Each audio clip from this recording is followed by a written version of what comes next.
আফগানিস্তান দেখেছেন তো, ইউক্রেন দেখছেন তো, প্যালেস্টাইন, গাজা, লেবানন দেখছেন তো। এত পাকা বাড়ি, এত টাকা, এত জমি, এত বড় বড় সার্টিফিকেট, জামা কাপড়, গাড়ি ঘড়ি, দামি মোবাইল ফোন, গয়না, কিছু থাকবে তো দেশ না থাকলে? আফগানিস্তানে তালিবানরা এলো, এসে বলল দেশ ছাড়বে না ধর্ম ছাড়বে।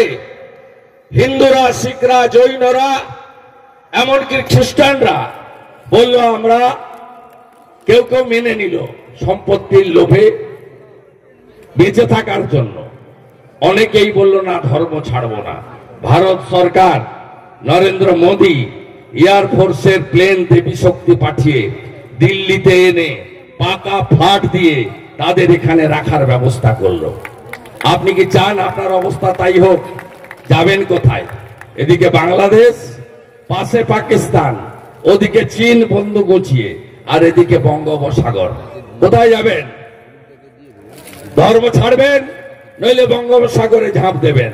তাই বলি সব থাকবে, কিছু পাওয়ার আনন্দ থাকবে, অনেক কিছু না পাওয়ার বেদনা, যন্ত্রণা, অভিমান থাকবে।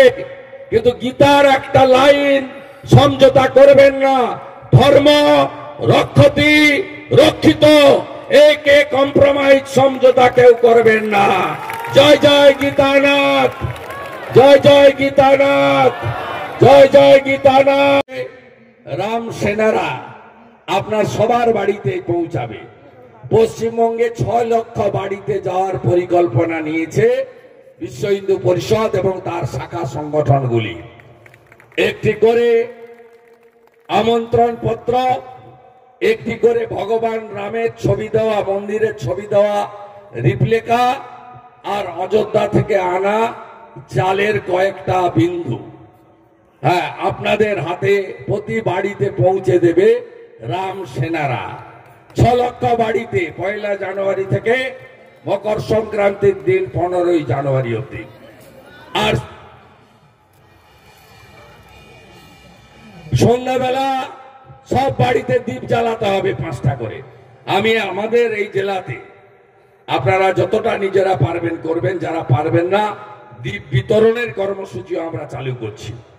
ব্যাপকভাবে দ্বীপ বিতরণ হবে, পুরো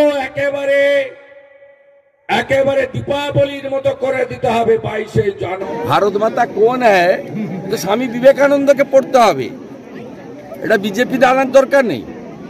স্বামী বিবেকানন্দকে নিয়ে ভগিনী নিবেদিতা একটা বই লিখে গেছেন, যার অরিজিনাল নাম হচ্ছে মার্গারেট এলিজাবেথ নোবেল, ইংরেজি বই, নাম হচ্ছে the master as I saw him. সেই বইতে মেন লাইন হচ্ছে the queen of adoration was his motherland, অর্থাৎ স্বামী বিবেকানন্দের চোখে তার আরাধ্য দেবী ছিলেন ভারত মাতা। তা রাহুল গান্ধী একটা আনপড় পাপ্পু, সে বলছে ভারত মাতা কোন হ্যায়, जो बीजेपी भारत माता की जय बोलता है वो कौन है? ये कौन है तो राजस्थान का आदमी लोग दिखा दिया।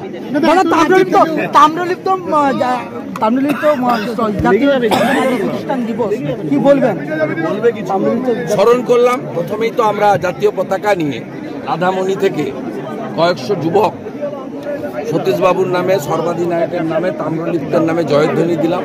এবং আমাদের আনুষ্ঠানিক সনাতনী কাজ শুরু করার আগে সতীশবাবু, সুশীলবাবু, অজয়বাবু ও মা মাতঙ্গিনীকে প্রণাম জানিয়ে আমি অন্তত শুরু করলাম। তার আগে গোপালবাবু, অমলেন্দু ভাইরা জাতীয় পতাকা তুলে অনুষ্ঠানের আগে তাদের শ্রদ্ধা করেছে। তাম্রলিপ্ত জাতীয় সরকার পৃথিবীর মধ্যে সবচেয়ে বড় একটা ঐতিহাসিক মডেল, যার কাছে ব্রিটিশের মতো রাজশক্তি আত্মসমর্পণ করতে বাধ্য হয়েছিল। এটাই মেদিনীপুরের মানুষের স্বাভিমান এবং তেজ। দাদা, আপনার প্রকল্প আপনি যেটা উদ্বোধন করেছিলেন, শিলান্যাস করেছিলেন গান্ধী ভবন নিমতৌড়িতে, সেখানে দেখা গেল 3 বছর কি করলো? আপনি শুধু গান্ধী ভবন দেখতে গেছেন? 3 বছর কি করলো আমাকে জানেন? 3 বছরে কটা ইট গেঁথেছে আমি জানতে চাই। না, আপনার যেটা ছিল যে লিফট ছিল, অনেক কিছু ছিল,